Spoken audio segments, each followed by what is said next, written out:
City scan news അപ്ഡേറ്റ്സിലേക്ക്. Shoppika weddings, the bridal legacy. Malappuram ജില്ലയിൽ UDFന്റെ തൂത്തുവാരലിനെ മതത്തിന്റെ നിറം കൊടുത്ത CPMന് വായടപ്പൻ മറുപടിയുമായി മലപ്പുറം DCC പ്രസിഡന്റും തവനൂർ MLAയുമായ VS ജോയ്. മതേതരത്വത്തിന്റെ ഈറ്റില്ലവും പോറ്റില്ലവുമാണ് മലപ്പുറം എന്ന് എണ്ണി പറഞ്ഞായിരുന്നു റിയൽ മലപ്പുറം സ്റ്റോറി എന്താണെന്ന് VS ജോയ് തന്റെ നിയമസഭാ കന്നി പ്രസംഗത്തിലൂടെ വിവരിച്ചത്. ഈ പുതിയ കേരളത്തിന് പ്രതീക്ഷയുടെ പ്രഭാതം സമ്മാനിച്ചുകൊണ്ട് ഈ സഭയിൽ അവതരിപ്പിക്കപ്പെട്ട ഈ ബഡ്ജറ്റിനെ, പുതുക്കിയ ബഡ്ജറ്റിനെ പൂർണ്ണമായും പിന്തുണയ്ക്കുകയാണ്. കേരള നിയമസഭയിലെ എൻ്റെ കന്നിപ്രസംഗം അത് ചെങ്ങന്നൂരിൻ്റെ ബഹുമാനപ്പെട്ട അംഗത്തിൻ്റെ തൊട്ട് പിറകെയായത് കാലത്തിൻ്റെ ഒരു നിയോഗമായി ഞാൻ കരുതുകയാണ് സാർ. കഴിഞ്ഞ തദ്ദേശ തെരഞ്ഞെടുപ്പിൽ മലപ്പുറത്ത് ഞങ്ങൾ അഭൂതപൂർവമായ വിജയം നേടി. ഐക്യജനാധിപത്യ മുന്നണി തദ്ദേശ തെരഞ്ഞെടുപ്പിൽ തൂത്തുപെറുക്കി ഞങ്ങൾ വിജയിച്ചപ്പോൾ ആ വിജയത്തിന് മതത്തിന്റെ നിറം കൊടുത്ത് വിജയിച്ച ആളുകളുടെ മതം തിരഞ്ഞ് പരിശോധന നടത്തണമെന്ന് അന്ന് മന്ത്രിയായിരുന്ന പ്രിയപ്പെട്ട അംഗം അന്നൊരു പരാമർശം നടത്തി. തീർച്ചയായും മലപ്പുറത്തെ പ്രബുദ്ധരായ വോട്ടർമാർ, തവനൂരിലെ വോട്ടർമാർ അതിന് ബാലറ്റിലൂടെ നൽകിയ ഏറ്റവും മധുര മനോഹരമായ മറുപടിയാണ് എൻ്റെ വിജയമെന്ന് അഭിമാനത്തോടെ ഈ സന്ദർഭത്തിൽ പറയുകയാണ്. കഴിഞ്ഞ മന്ത്രിസഭയിലെ മുഖ്യമന്ത്രി തന്നെ മലപ്പുറത്തെ സംബന്ധിച്ചുള്ള വളരെ മോശം പരാമർശങ്ങൾ നടത്തിയെന്നത് നമുക്കറിയാം, ഒരു യാഥാർത്ഥ്യമാണ്. മലപ്പുറത്ത് ദേശവിരുദ്ധ പ്രവർത്തനങ്ങൾ നടക്കുന്നു എന്ന പ്രചരണം കേരളത്തിന്റെ മുഖ്യമന്ത്രി നടത്തി.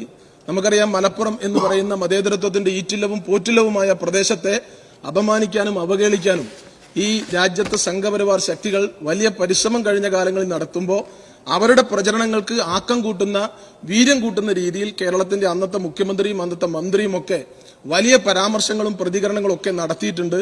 മലപ്പുറം എന്ന് പറയുന്നത് മതേതരത്വത്തിന്റെ ഈറ്റില്ലമാണ്, പോറ്റില്ലമാണ്. ആ മണ്ണ് മലയാള ഭാഷ പിറന്നു വീണ തുഞ്ചന്റെ മണ്ണാണ്. ജ്ഞാനാപ്പാന എഴുതിയ പൂന്താനത്തിന്റെ മണ്ണാണ് മലപ്പുറം. EMS എന്ന് പറയുന്ന ഇവരുടെ നേതാവ് ജനിച്ചു വീണ മണ്ണാണ് മലപ്പുറം. സ്വാതന്ത്ര്യ സമരത്തിന് വേണ്ടി ഒരുപാട് വില കൊടുത്ത വാഗൺ ട്രാജഡിയുടെ ചരിത്രം ഉറങ്ങുന്ന മണ്ണാണ്. MB ഗോവിന്ദമേനോനെ പോലെ, കോഴിപ്പുറത്ത് മാധവമേനോനെ പോലെ, AV കുട്ടിമാളു അമ്മയെ പോലെ, ഈ മൊയ്തു മൗലിയെ പോലെ ഒരുപാട് സ്വാതന്ത്ര്യ സമര സേനാനികൾക്ക് ജന്മം നൽകിയ മണ്ണാണ് മലപ്പുറം. ബാബറി മസ്ജിദിന്റെ മിന്നാരങ്ങൾ തകർന്നു വീണപ്പോ മലപ്പുറത്തെ ക്ഷേത്രങ്ങൾക്ക് മുസ്ലിം സഹോദരന്മാർ കാവലിരിക്കണമെന്ന് പറഞ്ഞ പാണക്കാട് ശിഹാബ് തങ്ങൾ ഉയർത്തിപ്പിടിച്ച ആ മതേതരത്വത്തിന്റെ പാരമ്പര്യം ഉയർത്തിപ്പിടിക്കുന്ന മലപ്പുറത്തിന്റെ മണ്ണിനെ അപമാനിക്കാനും അവഹേളിക്കാനും ഒക്കെ നടത്തിയ ശ്രമങ്ങൾക്കെതിരെ, വ്യാജ സ്റ്റോറികൾ, ഫേക്ക് സ്റ്റോറികൾക്കെതിരെയുള്ള ഏറ്റവും റിയൽ മലപ്പുറം സ്റ്റോറിയായി ഈ വിജയം ചരിത്രത്തിൽ എഴുതപ്പെടും എന്ന് മാത്രമാണ് ഈ സന്ദർഭത്തിൽ സൂചിപ്പിക്കുന്നത്. ഞാൻ പറഞ്ഞത് മലപ്പുറത്തിനെതിരെയുള്ള പരാമർശം കേവലം പ്രതികരണങ്ങളിൽ മാത്രമായിരുന്നില്ല, പ്രവർത്തനങ്ങളിലും ഉണ്ടായിരുന്നു.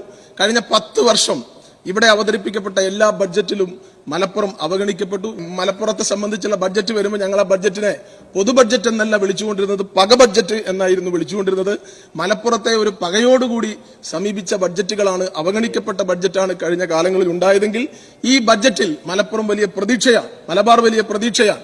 ഒരു പുതിയ ജില്ലയെ സംബന്ധിച്ചുള്ള ചർച്ചകൾക്ക് തുടക്കം കുറിച്ചിരിക്കുന്നു. ജനസംഖ്യാനുപാതികമായ ഒരുപാട് ആനുകൂല്യങ്ങൾ നഷ്ടപ്പെടുന്ന ഒരു ജില്ലയ്ക്ക് അത് പ്രതീക്ഷയുടെ വലിയ പ്രകാശമാണ് നൽകിക്കൊണ്ടിരിക്കുന്നത്. അതോടൊപ്പം തന്നെ ഒരുപാട് ഫുട്ബോൾ പ്രേമികളുള്ള മലപ്പുറത്തെ സംബന്ധിച്ച് ഒരു അന്താരാഷ്ട്ര സ്റ്റേഡിയം മലബാറിൽ വരും എന്ന് പറയുമ്പോൾ അത് വലിയ പ്രതീക്ഷയാണ്. മലപ്പുറത്ത് ഒരു ക്യാൻസർ സെന്റർ വരാൻ പോകുന്നു. കരിപ്പൂർ വിമാനത്തിന്റെ ചിറകുകൾ കഴിഞ്ഞ കാലങ്ങളിൽ ഇവർ അരിഞ്ഞിട്ടുണ്ടെങ്കിൽ ആ ചിറകിന് പുതിയ അകം നൽകാനുള്ള നടപടികൾ നമ്മൾ ആരംഭിച്ചിരിക്കുന്നു. കൊഹീനൂരിൽ നിന്ന് കരിപ്പൂരിലേക്കുള്ള ഒരു എലിവേറ്റഡ് പാത ഉൾപ്പെടെ ഒരുപാട് നിർദ്ദേശങ്ങൾ മലപ്പുറത്തെ സംബന്ധിച്ച്, എന്റെ തവനൂരിനെ സംബന്ധിച്ച് കഴിഞ്ഞ 10 വർഷം ഭരണകക്ഷിയിൽപ്പെട്ട ഒരു ജനപ്രതിനിധി ഉണ്ടായിരുന്നു. പക്ഷെ കേരളത്തിൽ 140 നിയോജകമണ്ഡലത്തിൽ ഒരു പോലീസ് സ്റ്റേഷൻ പോലും ഇല്ലാത്ത ഏക നിയോജകമണ്ഡലമായിരുന്നു തവനൂർ. ഈ ഗവൺമെന്റ് അധികാരത്തിൽ വന്ന ആദ്യം തന്നെ ഒരു പോലീസ് സ്റ്റേഷൻ പ്രഖ്യാപിച്ചിരിക്കുന്നു. എന്റെ മണ്ഡലത്തിലെ ആദ്യത്തെ പോലീസ് സ്റ്റേഷനാണ്. തിരൂർ പൊന്നാനിപ്പുഴയുടെ കുറുകെയുള്ള കൂട്ടായി റെഗുലേറ്റർ കമ്മിറ്റി തകർന്നു വീണിട്ട് 4 വർഷമായി ഗതാഗതം അടച്ചിട്ടിരിക്കുകയാണ്. 4 ബഡ്ജറ്റ് ഇവിടെ അവതരിപ്പിക്കപ്പെട്ടു, 1 രൂപ പോലും നീക്കിവെച്ചിട്ടില്ല. 5 കോടി ഈ ഗവൺമെന്റ് അതിനുവേണ്ടി ഈ സാമ്പത്തിക പ്രതിസന്ധിയുടെ കാലത്ത് നീക്കിവെച്ചിരിക്കുകയാണ്. മലപ്പുറത്തെ തവനൂരിനെ ചേർത്ത് പിടിച്ച ഈ ബഡ്ജറ്റിനെ ഞാൻ ഹൃദയം കൊണ്ട് അഭിവാദ്യം ചെയ്യുകയാണ്. പഠനശേഷം ഉറപ്പായും ജോലി ലഭിക്കുന്ന ITI NCVT കോഴ്സുകളിലേക്ക് അഡ്മിഷൻ ആരംഭിച്ചിരിക്കുന്നു. 48 വർഷത്തെ സേവന പാരമ്പര്യവുമായി MDPSI TI തിരൂർ. ഈ കരിയർ ഫീൽഡ് ഔട്ടാകില്ല.